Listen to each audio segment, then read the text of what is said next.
What makes the paranormal so interesting to us? Is it the thrill of trying to contact the dead? Or is it the mere fact of hoaxing friends and family into believing that ghosts are real?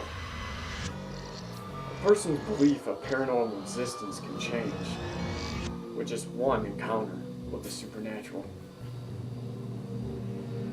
A popular way to contact the supernatural is through the Ouija board. Now, this board was designed for kids just to ask questions, but others used it to ask questions to the unknown. When rumors started coming around that the board was moving on its own, the Ouija became a paranormal tool and opened a portal to another world. There are many different types of tools used to contact the supernatural. As far as people believing in the paranormal, some people will believe in a story or a simple picture, where others will only become believers when they experience it firsthand. I always believed in the paranormal, but I never really actually experienced it myself. That's what made me so excited that day I seen it. I remember it was at my family reunion. I believe I was 16, and me and my cousins we were playing basketball, and one of my other cousins was getting bored of it. One of my cousins suggested we go for a walk, because the property, the places that we were staying, is surrounded by land of grass and trees and forests and like bike trails and stuff. So we walked those, and as we were walking, we got deep into the back of the place, and we seen these. Well, first we seen the one cemetery, and it only had about 6 gravestones in it. Usually, if you think about a cemetery, it has a lot of them. This one only had about 6.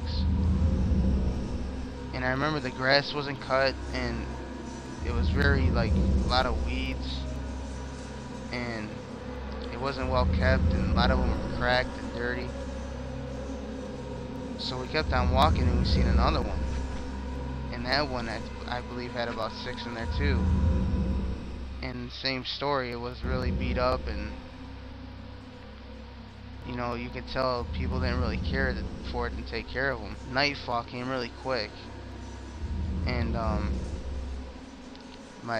one of my cousins was joking, saying that we should go out there and see if we see any ghosts. So at first I didn't want to, because I was kind of scared. I mean, I believed in the paranormal, and that's all I wanted to do was believe. I didn't want to see it. There's these bikes you can rent for just to ride around and stuff, so we got on those. And before we got there, one of my cousins, the chain slipped off his bike, and it got all tangled in the tire and pedals and stuff, and they couldn't get it undone. So they were sitting there forever trying to fix it, and me and my other cousin were just sitting there waiting for him to get done. And as I was doing that, I was just looking around. I was sitting on my bike, and it was pitch dark. I mean, you couldn't see nothing in front of you. The only light we had was a light coming from there was a freeway on the outskirts of the place, and you could see the car lights and stuff, and that's the only light we had. So I remember I took a glance over there. We were by an open field, and I glanced towards the field, and from a distance I seen a figure of a woman. And at first I did a double take, because I thought it was just the light from a car and reflecting off something, and so I turned my head and I looked again, and it was there still. And I believe her to be about, I don't know, maybe 5'2" or 3", not very tall. She had long hair, but I couldn't see no features. It was just a clear light of an outline of a woman. And every time I would blink, and I was really scared, so I was blinking a lot, she would get closer and closer.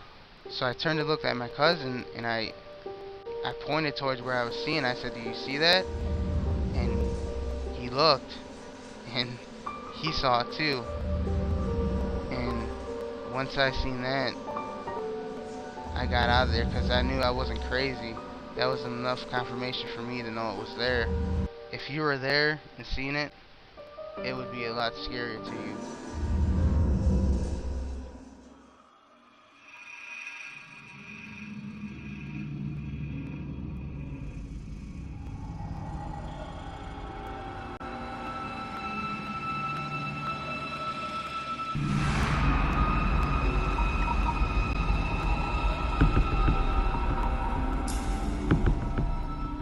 This last story, when just taking a second to think about it, it'll give chills down the spine.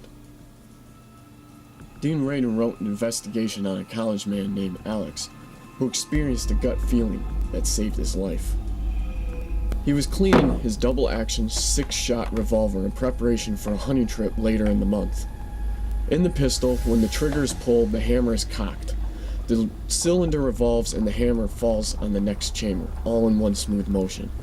For safety's sake, Alex normally put 5 bullets in the revolver, with the hammer resting on the 6th empty chamber. Before cleaning the gun, he later told me he removed the 5 bullets and set them aside.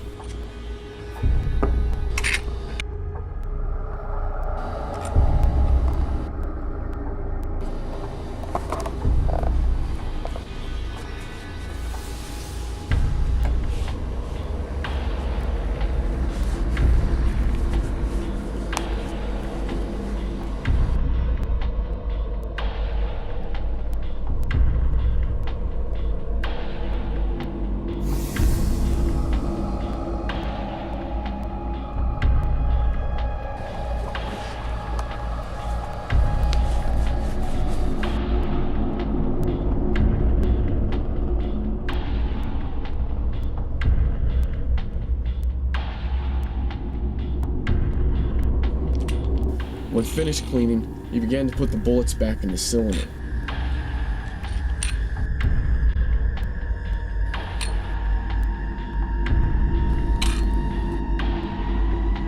When he arrived at the 5th and final bullet, he suddenly got a distant sense of dread. It had something to do with the bullet. Alex was bothered by the odd feeling because nothing like that has ever happened to him before. He decided to trust his gut, so he put the bullet aside and positioned the pistol's hammer as usual over the 6th chamber.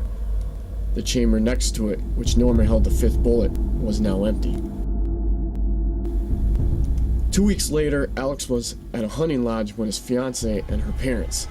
That evening, unexpectedly, a violent argument broke out between the parents. Alex tried to calm them down, but the father, in an insane rage, grabbed Alex's gun, which had been drawn, and pointed at his wife. Alex tried to intervene by jumping between the gun and the woman, but he was too late. The trigger was already being pulled. For a horrifying split second, Alex knew that he was about to get shot at point-blank range. But instead of a sudden, gruesome death, the pistol went. The cylinder had removed to an empty chamber. The very chamber that would have contained the 5th bullet if Alex had not set it aside 2 weeks earlier.